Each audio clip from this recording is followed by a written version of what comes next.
ओम शांति।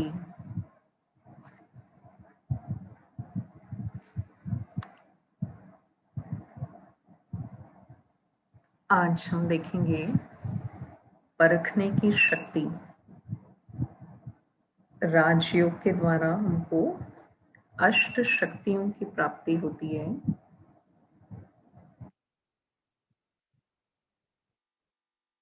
उन अष्ट शक्तियों में से सबसे पहले शक्ति जो हमें कार्य में लानी होती है वो है परखने की शक्ति।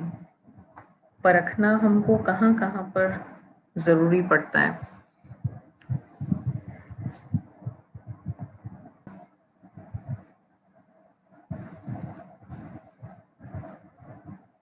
जब हम राजयोग की प्रैक्टिस करते हैं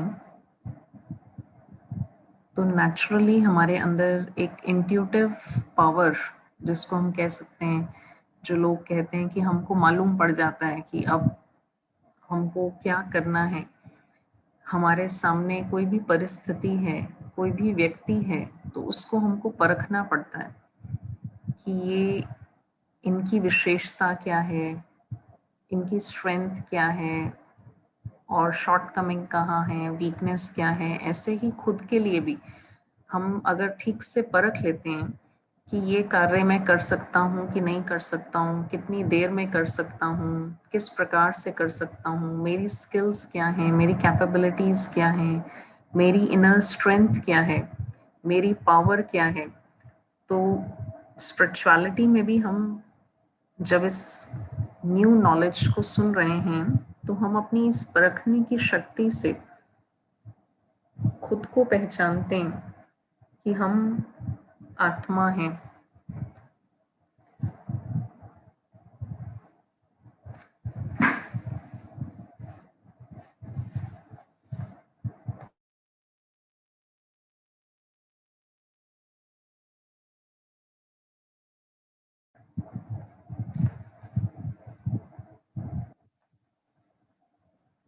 परखने की शक्ति से हमको ये भी समझ में आता है कि किसी भी परिस्थिति में हमारा क्या रिस्पॉन्स होना चाहिए या अभी इस सिचुएशन की क्या डिमांड है।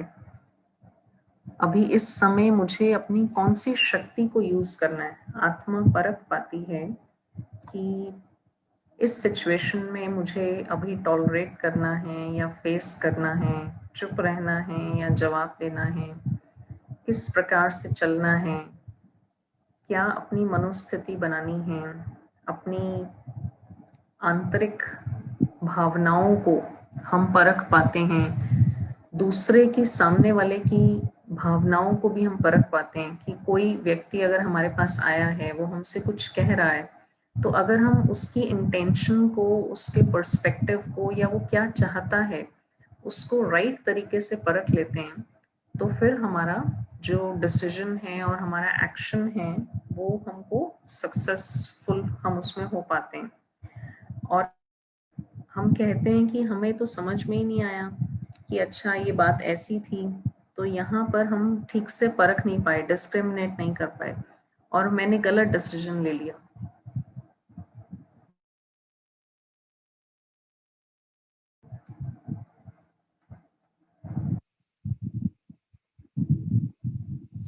इस तरीके से हमको अगर हम देखें तो डे टू डे लाइफ में छोटी छोटी चीजों से लेकर के कि हमको ये भी मालूम खुद को होता है कि हमको अपनी बॉडी को कैसे रखना है, मुझे क्या चीज सूट करती है, क्या नहीं सूट करती है, किस प्रकार से इसको चलाना है।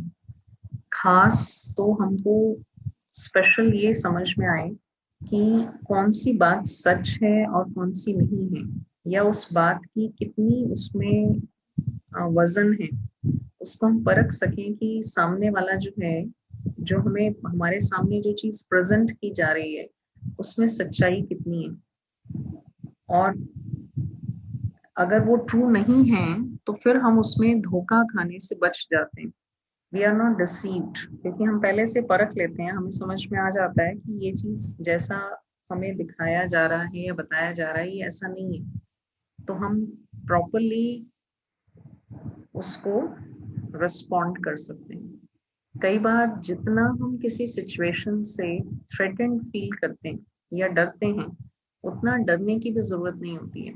जैसे कि अगर एक आ, आपके सामने कोई टाइगर को, अगर जिंदा शेर आ जाए, लॉयन आ जाए, टाइगर आ जाए, तो हमको डर लगेगा और बहुत नेचुरल है, लगना चाहिए।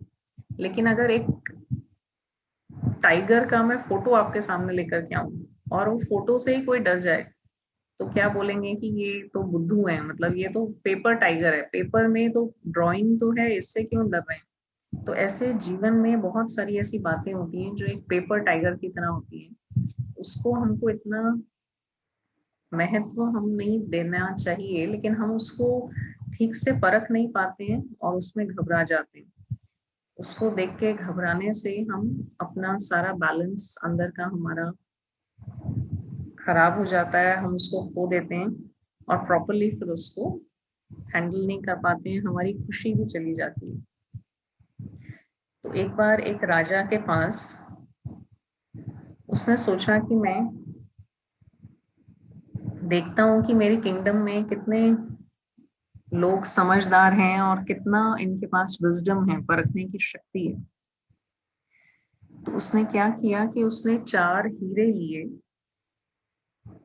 और एक्चुअल हीरे लिए, और 4 एग्जैक्टली उनके ही जैसे, लेकिन वो ग्लास के बने हुए, कांच के बने हुए टुकड़े दे दिए और उसको मिक्स करके सबके सामने रख दिया अपने राज दरबार में, और उसको बोला कि कोई भी बिना तोड़े और बिना उसको मतलब कि हार्म किए मुझे देख करके बताए कि इसमें से सच्चे हीरे कौन से हैं, कौन निकाल सकता है। तो बहुत लोगों ने ट्राई किया, बहुत देर तक वो उसको देखते रहे, परखने की कोशिश की, लेकिन नहीं कर पाए। तो राजा बहुत डिसअपॉइंट हो गया कि ये तो मतलब कोई काम के नहीं है, मेरे मिनिस्टर्स, इनकी इतनी भी बुद्धि काम नहीं करती है, ये मुझे क्या सलाह देते होंगे, कैसे मेरा राज्य चलेगा। तो वो काफ़ी डिसअपॉइंट हो रहा था। उतने में एक छोटा बच्चा, वहाँ पे एक यंग सा व्यक्ति आता है और बोलता है कि राजन, मुझे आधे घंटे के लिए ये मिल सकते हैं हीरे, तो मैं इसमें से अलग करके पत्थर और हीरों को अलग करके बता सकता हूँ। तो सब हैरान हो गए कि ये क्या करेगा भाई आधे घंटे में। तो वो कहता है, राजा चलो कोई बात नहीं, अब किसी से तो नहीं हो रहा है, तुम ही ट्राई करके देख लो। तो वो उनको लेकर के जाता है और क्या करता है कि आधे घंटे में निकाल करके पानी में उनको डाल देता है, उसको सॉरी धूप में रख देता है जा करके, और फिर आधे घंटे बाद जो सच्चे हीरे हैं वो ला करके राजा के हाथ में दे देता है। तो सारे हैरान हो जाते हैं कि इसने क्या किया आधे घंटे में। सब लोग जाके देख रहे थे कर क्या रहा है, तो धूप में रखा हुआ था और ला करके दे दिया। तो फिर उसने कहा कि मैंने बचपन में ये पढ़ा था कि जो हीरे होते हैं, डायमंड्स होते हैं, वो हीट में गर्म नहीं होते हैं, लेकिन जो कांच के टुकड़े थे वो गर्म हो गए। तो उसको ये बात का ज्ञान था, तो उस कारण से वो उसको अलग कर पाया। तो इसी प्रकार से जब हम राजयोग प्रैक्टिस करते हैं, योग लगाते हैं, परमात्मा से अपने मन को जोड़ते हैं, तो धीरे धीरे हमारे अंदर की, जो हमारा अंदर खुद हमारा मन है, वो साफ स्वच्छ होता जाता है। तो जैसे एक पानी है, पॉन्ड है, जहाँ पे स्वच्छ साफ पानी होता है, वहाँ पे हम देख सकते हैं, वो एक मिरर की तरह भी काम करता है और उसके नीचे भी हम देख सकते हैं क्या है। तो जितनी जितनी हमारी बुद्धि साफ होती जाती है, स्वच्छ बनती है, तो हम चीज़ों को एक्यूरेटली परख पाते हैं, और परखने से फिर हमारा डिसीजन भी ठीक होता है और एक्शन भी ठीक होता है।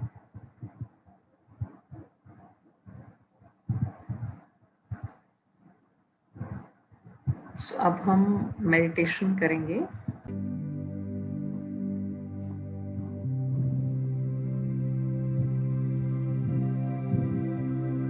ओम शांति।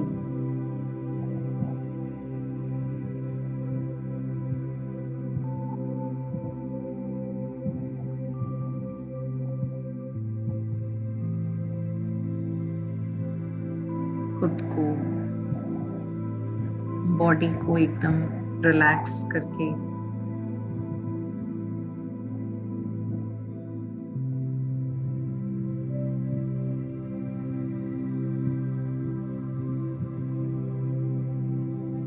कंफर्टेबल पोजीशन में बैठे और अपना ध्यान अपने मस्तक के बीच, भृकुटी के बीच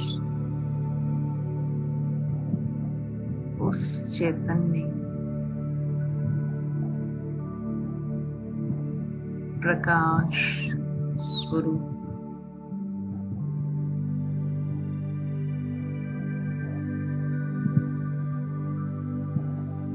आत्मा पर लेकर के जाएं।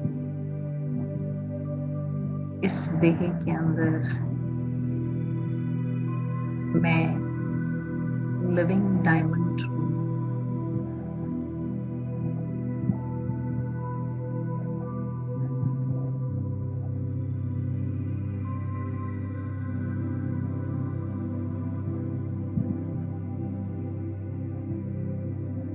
Originally, innately,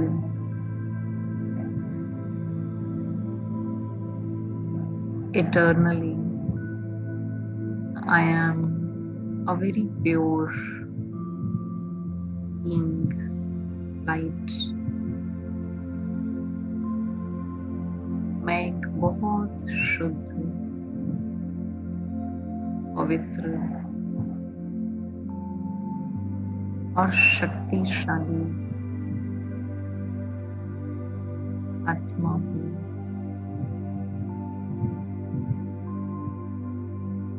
मैं आत्मा सत्य स्वरूप